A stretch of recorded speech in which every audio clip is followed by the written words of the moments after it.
신명기 16장 18절에서 17장 13절까지 우리가 읽은 말씀이고요. 본문은 21장 9절까지 이번 주 토라 포션은 쇼프팀, 재판장들. 그래서 오늘 말씀 중에 재판하다, 판결하다 이런 말이 굉장히 많이 나와요. 재판장들이에요. 그리고 이사야서 본문이 있고요. 요한복음, 사도행전 이렇게 해서 이번 주 토라 포션, 쇼프팀에 관련된 토라 포션입니다. 자, 재판장들. 우리가 이 법정인 용어잖아요. 재판장은. 하나님이 왜 우리에게 너희가 가나안 땅에 들어가거든 너 성마다 재판을 하라는 거예요. 성마다 재판장을 두고 120명 이하는 재판장 3명을 두고 120명 이상이면 재판장 23명을 두고 이 홀수를 두는 거예요. 왜냐하면 짝수면 2명 다 이렇게 하면 돼. 우리 무슨 경영 프로그램 항상 판단하는 사람이 홀수잖아요. 그리고 산헤드린 유대에서 가장 큰 법정의 산헤드린은 71명이 재판을 하는 거예요. 그런 것처럼 재판장을 부르는 거예요. 자, 그런데 우리가 지금 이 말씀을 읽을 때 우리는 재판 법정에 가서 사회 법정에 가서 재판을 하는데 이 말씀이 우리에게 어떻게 적용될까? 이제 이게 우리의 말씀을 읽는 우리의 궁금증이잖아요. 자, 오늘 말씀을 보면 꽤 많아요. 저도 오늘 토라 포션 말씀을 보면서 구약의 말씀들을 읽으면서 와, 이렇게 많은 말씀들 쇼프팀에 대해서 재판에 대해서 말씀하시는구나. 그냥 우리가 재판장이 아니니까가 아니라 이 재판에 대한 말씀 우리 어떻게 받아야 될까? 우리가 살면서 우리도 재판을 하는 거예요. 쉽게 말해 우리도 판단을 하는 거예요. 이것이 옳은지 저것이 옳은지 저 사람은 어떻고 이 사람은 어떻고 우리가 매일 매 순간마다 판단을 안 하고 살지 않는다는 것. 그렇게 할 때 우리는 어떻게 해야 되느냐? 이 말씀이에요. 너무나 중요한 말씀인데 오늘 본문에 있는 말씀을 우리에게 적용하는 것은 굉장히 중요해요.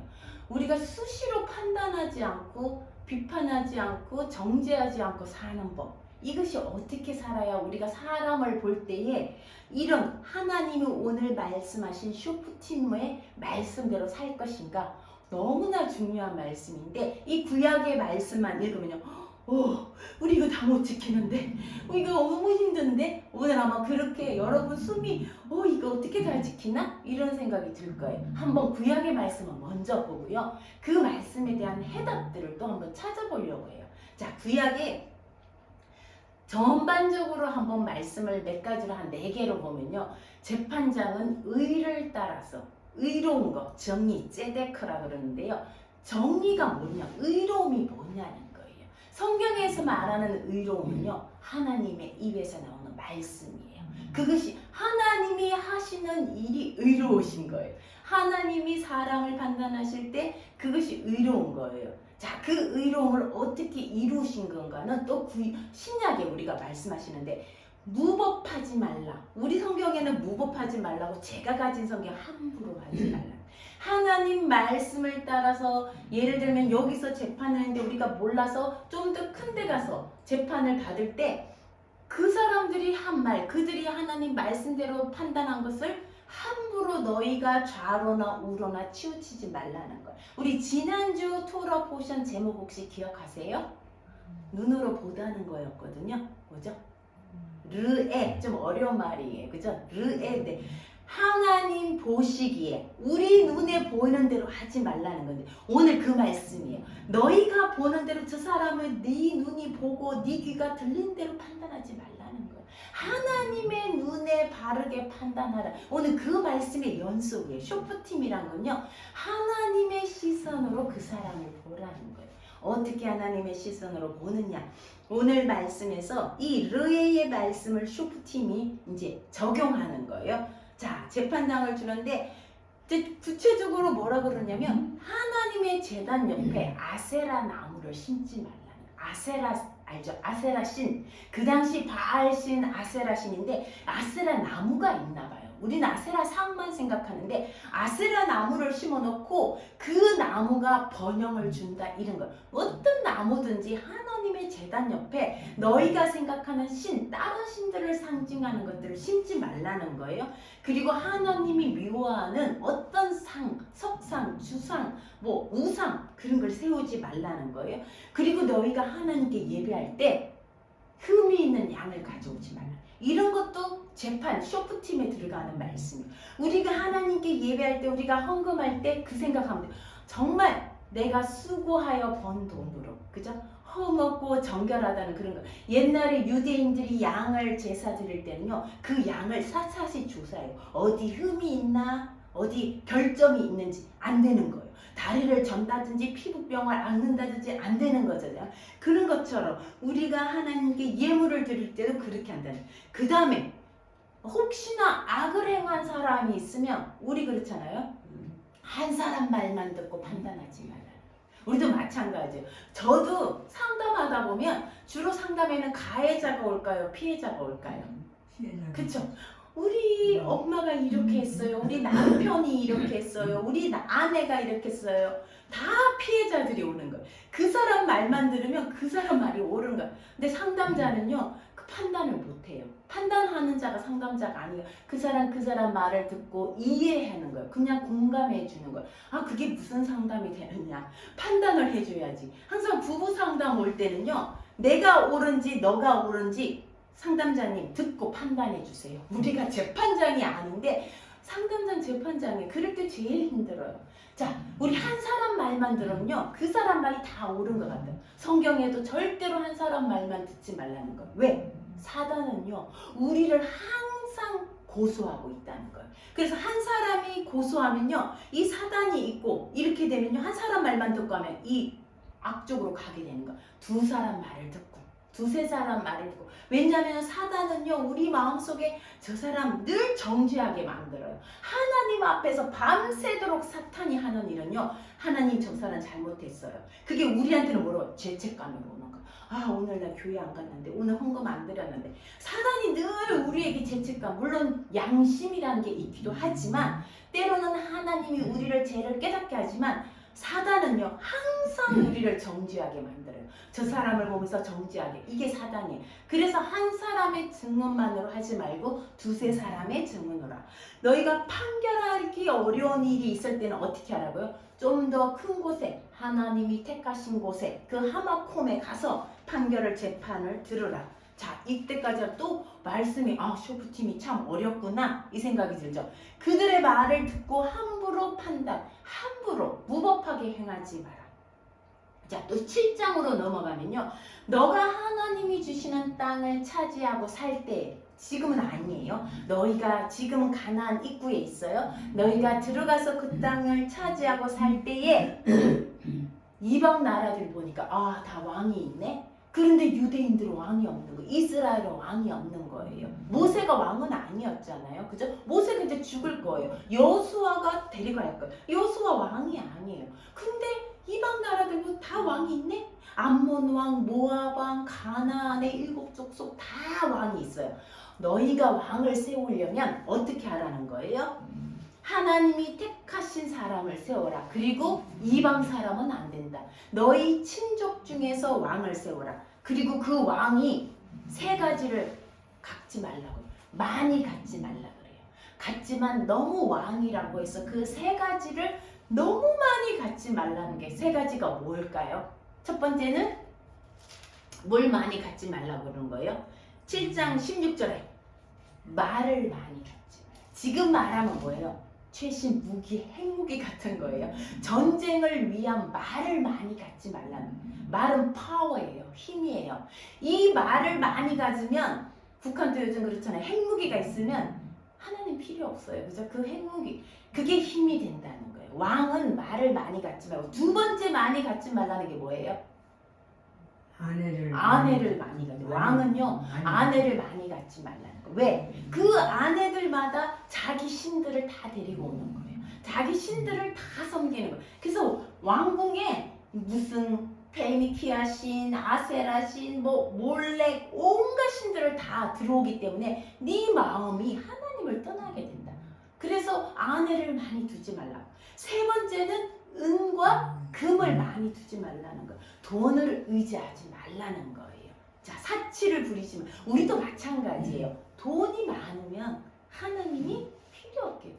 그 돈을 의지할게요. 자, 근데 이 세 가지를 행한 사람이 있어요. 물론 모든 왕들이 이랬겠지만 성경에 그 중에 누구를 지칭하면요, 우리가 알고 있는 지혜의 왕 솔로몬은요, 이 세 가지가 너무 많았어요.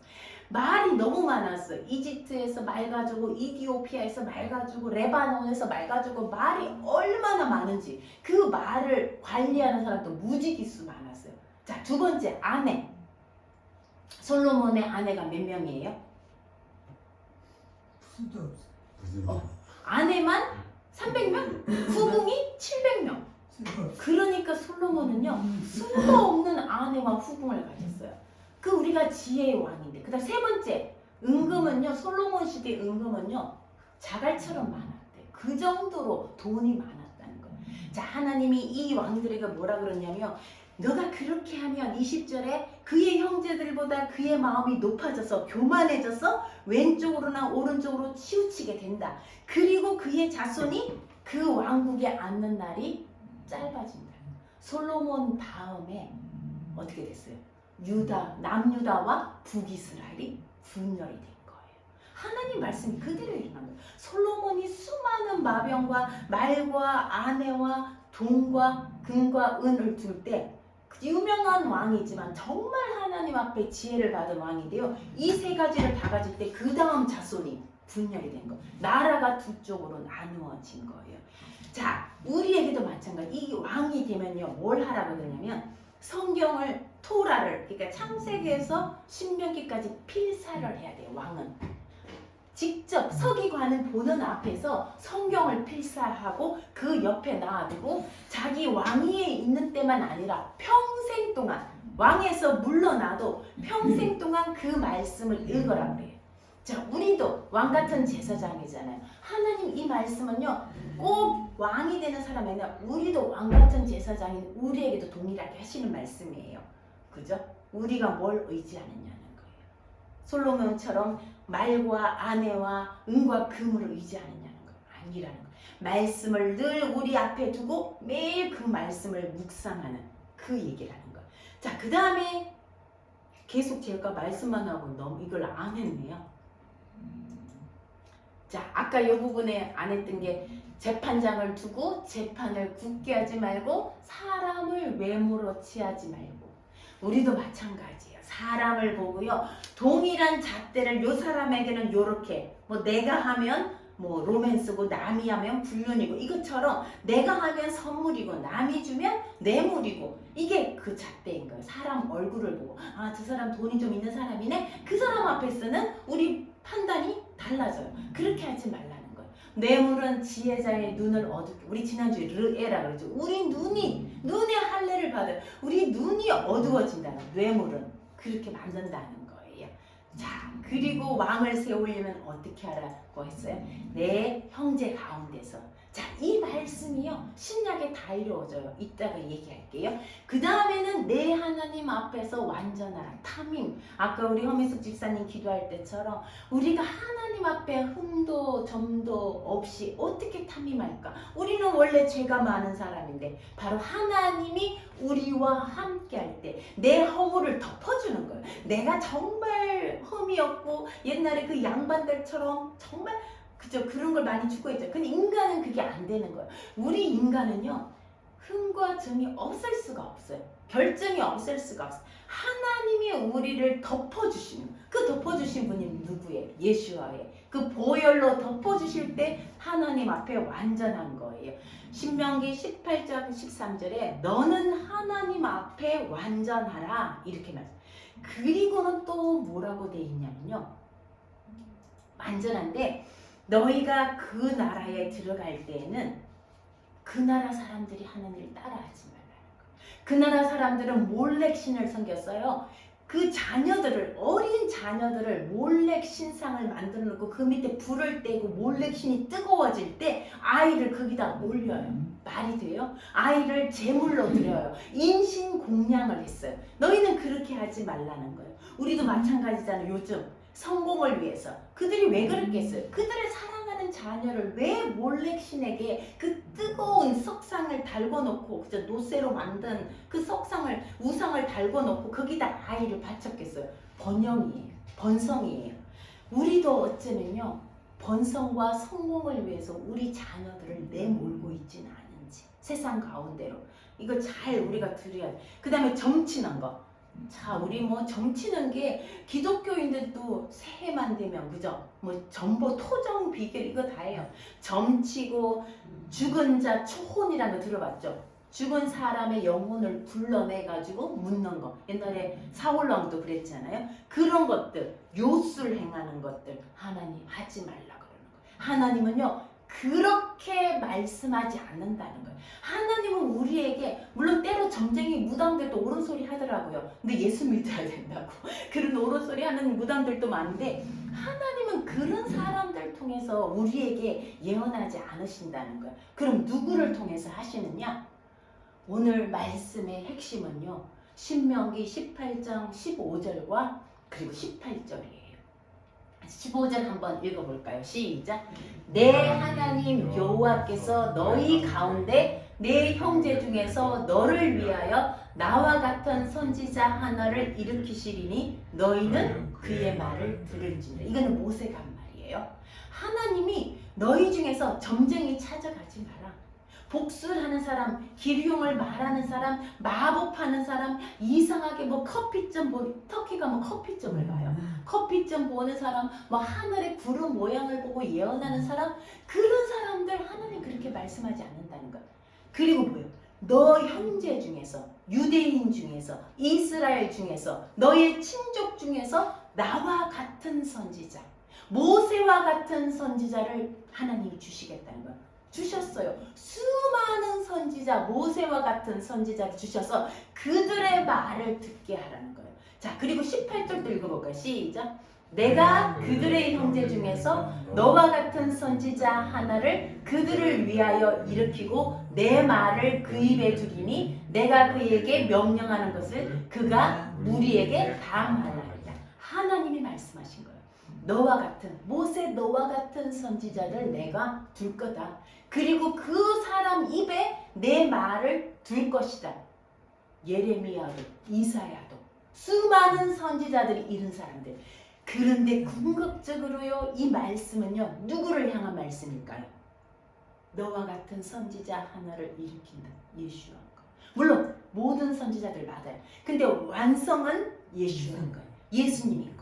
예수님이 이렇게 말했잖아요. 내가 온 것은 내 말을 하러 온 것이 아니라 하나님의 일을 하러 왔고 하나님이 내 입에 말씀을 주셨고 하나님이 보내서 왔고 계속 너희가 기다리는 모세 너와 같은 선지자 모세와 같은 선지자가 바로 나다라는 걸 계속 말씀하시는 거예요. 근데 이슬람 교회에서는 이게 누굴까요? 예수와가 아니라 예수님이 아니라 알라신 그쪽 믿는 사람들이 이게 누구라고 얘기해요? 모하메드 그죠?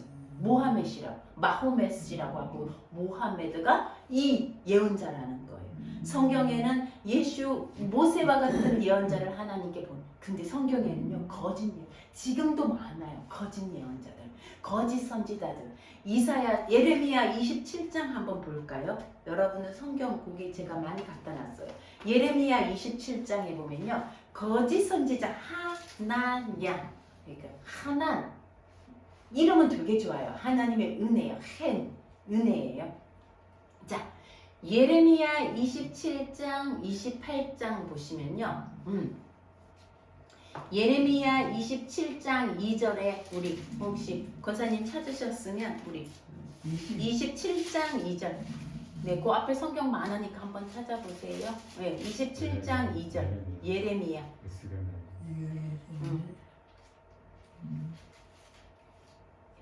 예레미야 제가 갖고 온 1090년 네. 예레미야 27장 2절 여호와께서 이와 같이 내게 말씀하시되 너는 줄과 멍에를 만들어 내 목에 걸고 네 3절도요 유다의 왕 시드기야를 보러 예루살렘의 문 사신들의 손에도 그것을 주어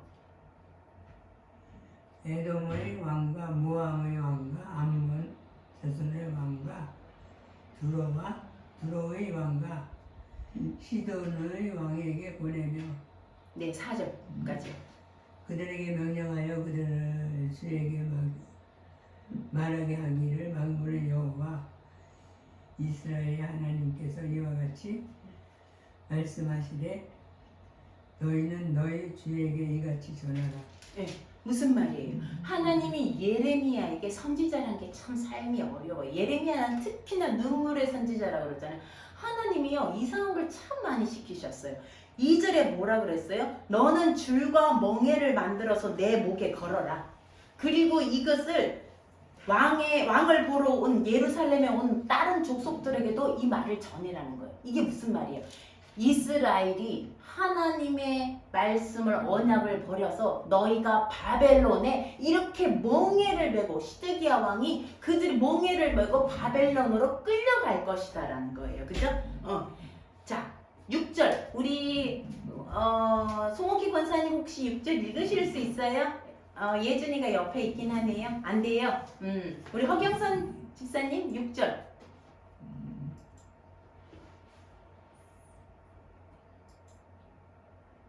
예레미야 27장 6절요? 찾아야 돼요 지금. 지금 찾아야 돼요. 네. 1093면. 네.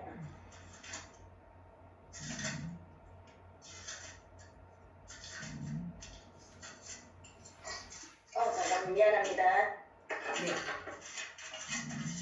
네. 27장 6절. 1093면입니다. 요약성경.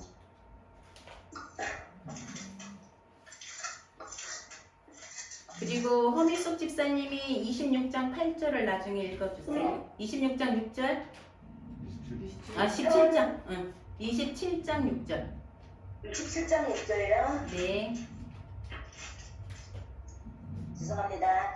이때 내가 이 모든 땅을 내동 바벨론의 왕 너부갓네살의 손에 주고 또 들짐승들을 그에게 주어서 섬기게 하였나니. 네, 8절 우리 허미숙 집사님 혹시 되나요? 안 되면 허경성 집사님 먼저 읽을게요. 7절하고 8절이요. 8절. 네. 모든 나라가 그와 그의 아들과 손자를 그 땅 27장 8절요. 예? 27장 8절. 여호와의 말씀이니라. 바벨론의 왕 너부갓네살을 섬기지 아니하며 그 목으로 바벨론의 왕의 멍에를 매지 아니하는 백성과 나라는 내가 그들이 멸망하기까지 칼과 기근과 전염병으로 그 민족을 벌하리라. 네, 우리 9절 10절은 허미숙 집사님 좀 읽어주시겠어요? 너희는 너희 선지자나 북술가나 꿈꾸는 자나 술사나 요술자가 너희를 너희가 바벨론의 왕을 섬기게 되지 아니하리라 하여도 너희는 듣지 말라. 그들은 너희에게 거짓을 예언하여 너희가 너희 땅에서 멀리 떠나게 하며 또 내가 너희를 몰아내게 하며 너희를 멸망하게 합니다. 아멘. 뭐라 그래요? 네. 예, 예레미야에게 하나님은 멍에를 메고 그저 바벨론으로 끌려가라는 거예요. 그런데 거짓 예언자들이 아까 9절 말이죠. 선지자나 복술자나 꿈꾸는 자들이 일어나가지고 그거 아니다. 하나님 그렇게 말씀하지 않았다. 이렇게 얘기한다는 거예요. 그 대표적인 게 28장 볼까요? 28장 1절. 그의 곧 유다왕 시드기야가 다스리기 시작한 지 4년 5째 달 기브온 아술의 아들 선지자 하나냐가 여호와의 성전에서 제사장들과 모든 백성이 보는 앞에서 내게 말하여 이르되 2절 만군의 여호와 이스라엘의 하나님이 이같이 일러 말씀하시기를 내가 바벨론의 왕의 멍에를 꺾었느니라.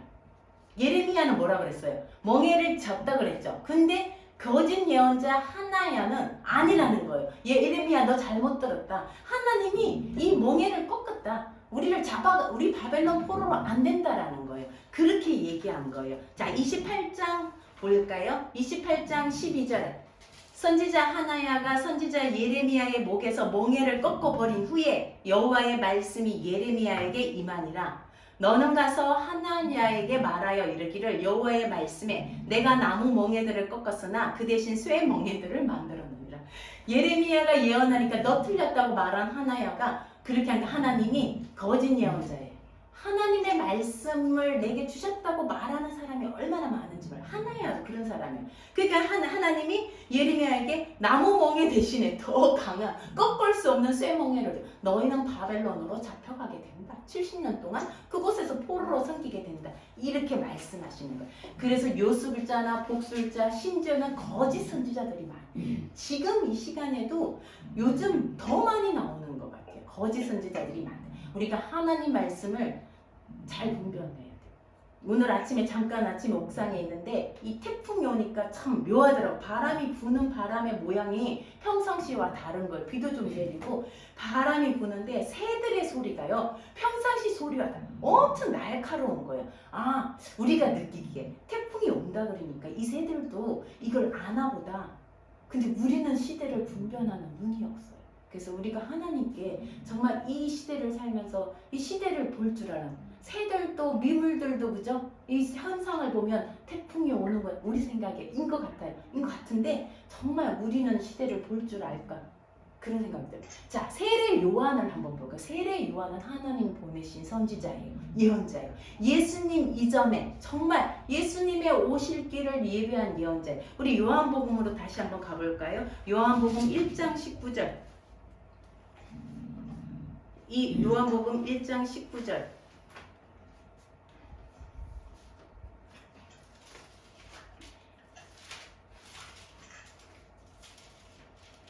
자, 요한복음 1장 19절에요. 세례 요한이 광야에서 예수님에 대해서 얘기한 거예요. 그러니까 사람들이 뭐라 그러냐. 신명기 18장 18절에 모세와 같은 선지자를 일으킨다고 했는데 당신이 그입니까? 사람들이 묻는 거예요. 너무 신기한 거예요. 막 세례 요한이 회개하라 그러고 막 선포하고 이러니까요. 막 세례도 주고 요단강에서 사람들이 모여가지고 이 신명기 18장 18절의 말씀이 당신을 가리켜서 하는 말입니까? 라고 세례 요한에게 몰려온 거예요. 그때 세례 요한이 말하는 게 뭐라고 그래요? 20절에 볼까요? 요한이 드러내어 말하고 숨기지 아니하니 막 사람들이 찬사 당신이 신명기 18장 18절에 나오는 그 모세와 같은 선지자군요. 막 사람들이 찬사를 보낼 때 요한은요 거짓 찬사 그런 찬사를 안 받았어요. 볼게요. 20절에 요한이 드러내어 말하고 숨기지 아니하니 드러내어 하는 말 나는 그가 아니다. 나는 그리스도가 아니다. 그렇게 얘기하는 거예요. 그럼 너 누구냐? 엘리야냐? 아니다. 너가 그 선지자냐?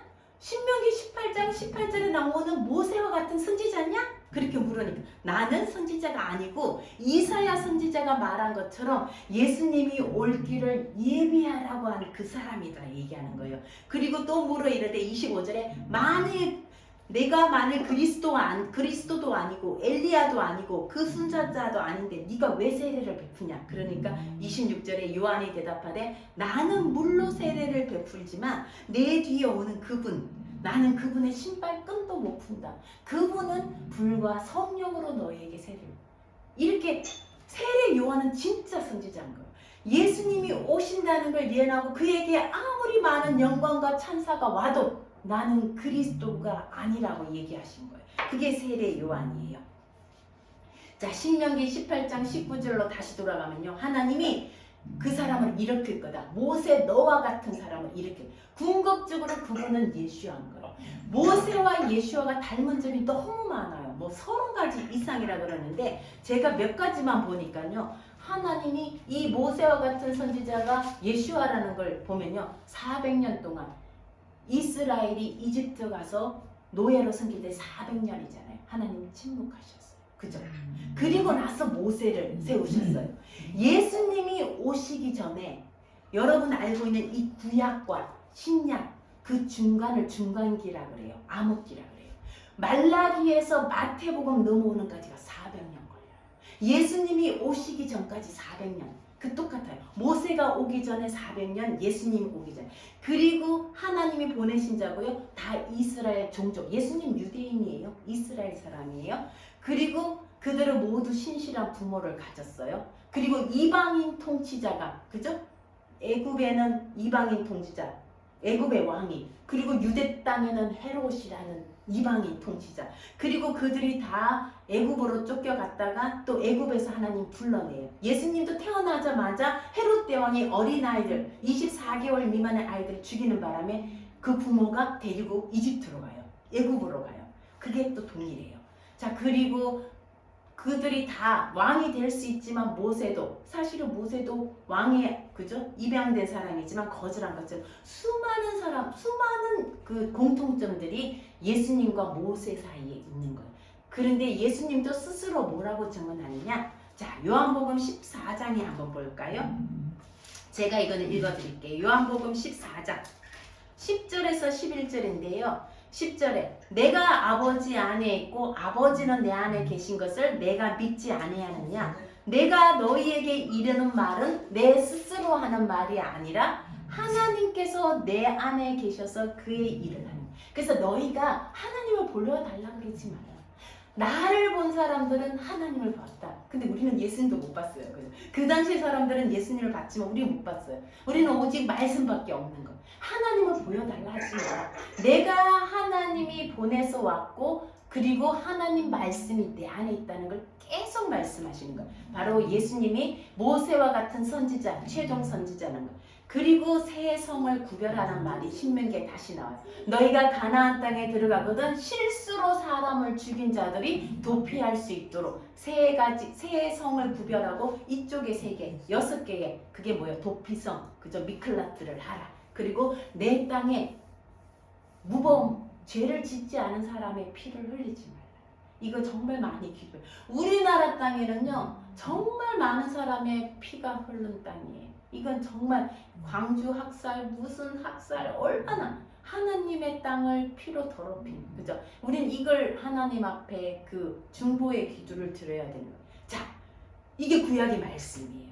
근데 저는 참 구약의 말씀 다 알겠어요. 근데 이 말씀 우리가 어떻게 지키고 살지? 우리가 세상에 하나님이 우리에게 주신 예수님은 바로 왕이에요. 그죠? 선지자예요. 그리고 예수님은 재판장이에요. 자, 우리도 마찬가지로 세상의 쇼프팀으로 재판장과 왕과 선지자로 우리를 부르셨다는 거예요. 자, 그러면 우리는 어떻게 예수님의 이 모든 것을 이룬 해결책이 어디냐? 예수님이에요. 신약이에요. 그래서 우리가 구약을 열심히 공부하지만 그 해결책은 신약의 예수님이 다 이루어 놓으셨다는 거예요. 이사야서 11장 3절에서 5절 말씀은 예수님에 대한 예언이에요. 자, 제가 하나만 볼까요? 3절만 볼까요? 같이 읽어볼까요? 시작. 그가 여호와를 경외함으로 즐거움을 삼을 것이며 그의 눈에 보이는 대로 심판하지 아니하며 그의 귀에 들리는 대로 판단하지 않아요. 예수님은요 당신의 눈에 보이는 대로, 우리는 이러잖아요. 눈에 보이는 대로, 눈에 보이지도 않고 보지도 않고 판단해요. 그죠? 뭐 하더라, 누가 말하더라, 대충 소문 듣고 판단해요. 예수님은요 보이는 대로 판단하지 않아요. 귀에 들리는 대로 판단하지 않아요. 하나님의 공의로 판단한다는 거예요. 이게 예수님의 오심이에요. 자, 이사야서 42장에 또 예수님의 오심에 대해서 얘기해요. 제가 42장 1절에서 4절, 오늘 성경을 좀 많이 찾네요. 이사야서 42장. 자, 아까 제가 예배의 부름의 말씀에 읽었던 거예요. 내가 붙드는 나의 종, 내 마음에 기뻐하는 자, 곧 내가 택한 사람을 보라. 내가 나의 영을 그에게 주었은즉, 누구예요? 예수한 거예요. 이방의 정의를, 아까 그 의를 베풀리라. 그는 외치지 아니하며 목소리를 높이지 아니하며 그 소리를 거리에 들리지 않게 하며 상한 갈대를 꺾지 아니하시며 꺼져가는 등불을 끊지 않는 그런 분인 거예요. 예수님은 그런 분이에요. 마태복음 12장 18절에도 똑같은 말. 이런 선지자의 예언이 이루어지신 것이 예수님이다. 이렇게 말씀하시는 거예요. 자, 그러면 우리가 이 세상의 쇼퍼팀으로 살 때 어떻게 해야 되는가? 저는 이 해결책을요, 용서할 줄 모르는 종의 비유, 예수님이 말씀하신 마태복음 18장 21절에서 35절 말씀에서 찾았어요. 이게 무슨 말씀이냐? 여러분 잘 알죠? 10,000달란트 빚진 자가 있어요. 10,000달란트는요, 지금 돈으로 계산하면 이스라엘이 그 당시에 세금을 거둔 게 800달란트라고 해요. 한 나라의 세금이. 그럼 10,000달란트는 얼마냐면 거의 2조에 대한 돈이 2조 억이라고 그랬나요? 엄청난 돈이에요. 그 돈을 빚진 사람이 있었어요. 그 사람은 어떻게 했어요? 마태복음 18장에 볼게요. 21절에 베드로가 예수님께 내가 몇 번 용서해 줘야 되냐? 7번만 용서하면 될까요? 했더니 예수님이 7번씩 어떻게 해요? 70번까지 용서하라. 그리고는 이 비유를 드는 거야. 한 임금이 그 종들과 결산할 때에 10,000달란트 빚진 자 하나를 데려오니까 갚을 게 없는 거예요. 그 주인이 그 몸과 돈을 못 갚으니까 네 몸, 네 아내, 네 자식들 다 팔아가지고 갚아라. 그러니까 그 종이 26절에 내게 참아주소서 내가 갚겠나이다. 근데 그 종의 주인이 그를 불쌍히 여겨서 보내면서 그 빚을 10,000달란트의 빚을 탕감해 줬어요. 자, 10,000달란트의 빚을 갚아라. 네가 못 갚느냐? 네 몸을 팔아서 너 아내를 팔고 자식을 팔아서 갚아라. 이게 공의예요. 이게 정의예요. 빌려서만 갚는 거예요. 그게 공의예요. 그런데 하나님은 이 공의 플러스 뭐예요? 자비를 베푸신 거예요. 못 갚는다. 불쌍히 여겨서 그 빚을 탕감해 주는 거예요. 우리가 죄의 삭스는 뭐라 그래요? 사망이에요. 우리가 죄를 지었으면 죽어야 되는 게 공의예요. 하나님의 공의예요. 그런데 우리를 불쌍히 여겨서 내 대신 예수님을 십자가에 죽였다. 그게 하나님의 자비라는 거예요. 공의와 자비가 하나님 함께 하시는 거예요. 너무 불쌍해서 그를 무효 처리해 준 거예요. 너 빚 안 갚아도 돼. 그랬는데 그 사람이 자기가 용서받은 그 사람이 가서 자기한테 100데나리온 하루 노동자 삭시 1데나리온 10만원을 쳐보세요. 100데나리 얼마예요? 10만원, 100만원, 1000만원. 나는 몇 조를 탕감 받았는데 1000만원 나에게 빚진 자를 찾아가서 너 돈 내놔라. 빚 갚아라. 못 갚는다. 옥에다가 가뒀다. 이 비유인 거예요. 이게 무슨 말이에요? 우리가 하나님의 은혜를 10,000달란트의 은혜를 입어놓고는 내 형제들을 볼 때에 내게 조금 빚진 자를 내놔라고 하는 거예요. 이게 무슨 말씀이에요? 우리가 그렇다는 거예요. 하나님께 내 허물은 다 덮음을 받아놓고 내 형제, 내 가족, 내 자녀의 허물을 못 보는 거예요. 그죠? 자, 뒤에 볼까요? 33절. 내가 너를 불쌍히 여긴과 같이. 그러니까 10,000달란트 빚진 자를 데려온 거예요. 야, 나는 10,000달란트를 탕감해줘. 너는 그 1,000데나리온 빚진 자를 감옥에 넣느냐. 그리고 불러와갖고 말하는 게 내가 너를 불쌍히 여긴 같이 너도 너의 동료를 불쌍히 여겨. 만약에 그렇지 않으면 하나님이 너를 불쌍히 여기지 않아. 그 빚 다시 도로 물러내라고 하신다는. 우리도 그렇다는 거예요. 우리 자녀들 볼 때 특별히 저는 이 말씀 보면서 자녀들도 마찬가지예요. 희망보육원의 원장님이 그 아이들 볼 때 그 아이들 요거 성공할 것 같네. 요 아이 키우면 내가 좀 호강할 것 같네. 그래서 데려왔을까요? 아니에요. 하나님의 눈으로 지금 보면 그 아이들 상처받고 어떻게 보면 정말 세상에서 누가 데려가서 키우고 막 그렇지 않은 온갖 성품의 아이들 다 있을 거예요. 우리도 마찬가지예요. 우리 자녀들 얘 성공할 싹시 보이나요? 아니에요. 우리 눈으로 볼 때는 능력도 없는 것 같고 의지도 없는 것 같고 성품도 우리도 그런 거예요. 뭐 우리 자녀만 그러겠어요? 우리도 그런 거예요. 우리 인간의 눈으로는 볼을 그렇게 볼지라도 하나님의 눈으로 나 같은 자를 용서하시고 나 같은 자를 받아주셨는데 내가 그들을 볼 때 100데나리온 흠 있다고 뭐 빚졌다고 그걸 내놓으라는 거 똑같은 거예요. 우리가 자녀들을 볼 때 어떻게 보냐? 하나님의 눈으로 보고 내 눈에 보이는 대로 보지 말라는 거예요. 아유 쟤는 뭐 대학도 못 가고 쟤는 뭐 돈도 못 벌고 쟤는 뭐 그렇게 보지 말라. 우리 그렇게 보기 쉬워요. 하나님의 눈으로 보라는 거예요. 하나님의 복덩어리고요. 저 아이는 하나님이 정말 무한한 것을 주신 우리 보육원의 희망교회 아이들 마찬가지 한 명 한 명 하나님의 눈으로. 참 이게 어려워요. 그죠? 오늘 그 쇼프팀이 그건 거예요. 우리에게 말씀하시는 너는 어떤 재판장이 되라? 하나님의 눈으로 보고 너 눈에 보이는 대로 너 귀에 들리는 대로. 이제 명절이잖아요. 가면 자녀들에게 부모님 너 뭐하니? 너 뭐 돈은 잘 버니? 우리 그거 얼마나 듣기 싫어요. 그죠? 눈에 보이는 대로 판단하지. 그 마음속에 또 그는 얼마나 많은 고민이 있겠어요. 그는 얼마나 많은 짐이 있겠어요. 하나님이 보는 대로 그를 축복해주고, 그래 너 지금은 이래도 하나님이 너를 위해서 얼마나 너를 보배같이 여기는데 너의 갈 길을 열어주실 거야. 이 자녀들을 보면서 그래 지금은 이렇지만 하나님이 너를 장차 정말 너를 책임져 주시고 너에게 복을 주실 거야. 우리 이런 마음으로, 이게 우리의 셰프팀이에요. 우리가 살아가는 셰프팀. 당연히 우리가 허물을 덮음 받은 같이 우리도 그들에게, 이걸 잊어버리면 용서할 줄 모르는 악한 종이 되는 거예요. 자, 33절 35절, 우리 33절 35절을 같이 읽어보고 말씀 마무리할게요. 시작. 내가 너를 불쌍히 여김과 같이 너도 내 동료를 불쌍히 여김이 마땅하지 아니하냐 하고, 35절 너희가 각각 마음으로부터 형제를 용서하지 아니하면 나의 하나님 아버지께서도 너희에게 이와 같이 하시느니라. 아멘. 예, 오늘 슈퍼팀의 말씀 참 어려운 말씀인데요. 저도 모르겠어요. 하나님이 우리에게 하신 말씀 이거인 것 같아요. 하나님의 보는 눈으로 보는 것. 사람이. 그게 재판적. 예수님은 그 눈에 보는 대로 들리는 대로 판단하지 않으신 분이에요. 꺼져가는 등불을 끄지 않고 상한 갈대를 꺾지 않는, 이 세상에 나도 마찬가지고 우리 주위의 지체들도 우리 이웃도 다 꺼져가는 등불 같아요. 상한 갈대 같아요. 하나님 끄지 않으세요. 꺾지 않으세요. 우리는 가서 짓밟아 버리려고 해요. 우리는 정말 우리 삶 속에서 우리 자녀들, 우리 가족들, 이웃들, 심지어 이 나라, 그죠? 다 꺼져가는 등불, 상한 갈대 같은 우리의 모습들이에요. 우리가 이제 그들을 어떤 눈으로 바라보고 어떻게 축복해야 되는지, 그 말씀을 오늘 쇼프팀의 말씀으로 우리에게 하시는 것 같습니다. 우리 이따 부를 찬양, 하나님은 너를 만드신 분, 하나님은 너를 보배롭게 여기시는 분, 하나님 우리를 지으신 분, 심지어 얼마나 귀하길래 예수님의 목숨값으로 우리를 샀어요. 십자가에 그의 목숨을 내놓고 그를 구원하신 거예요.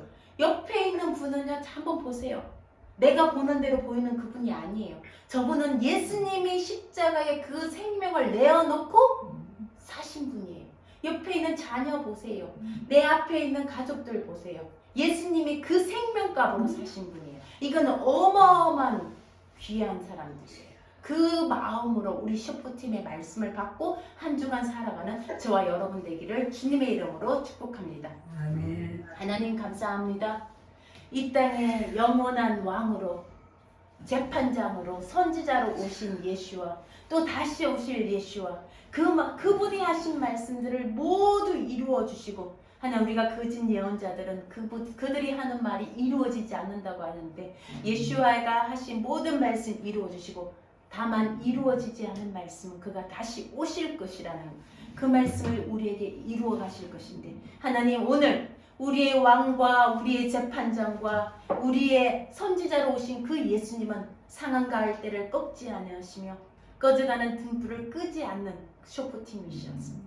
아버지 하나님, 우리도 주님처럼, 그 주님이 우리에게 행하신 것처럼 우리도 우리의 가족에게, 우리의 동료에게, 우리의 이웃에게 상한 갈대를 꺾지 않으며 꺼져가는 등불을 끄지 아니하며 하나님이 보시는 그 눈으로 그들을 바라볼 수 있는 눈을 주시옵소서. 주님이 르의 말씀이 오늘 쇼프팀의 권세를 우리가 회복할 수 있게 하여 주시고, 우리가 사단처럼 정죄하고 비판하고 눈에 보이는 대로 귀에 들리는 대로 그를 판단하는 그 사단의 권세를 과감히 내어버리게 하시고, 하나님 오늘 우리를 쇼프팀으로 세우신 그 권세와 권리를 회복하는 저희들에게 축복하여 주시옵소서. 예수님의 이름으로 기도드립니다.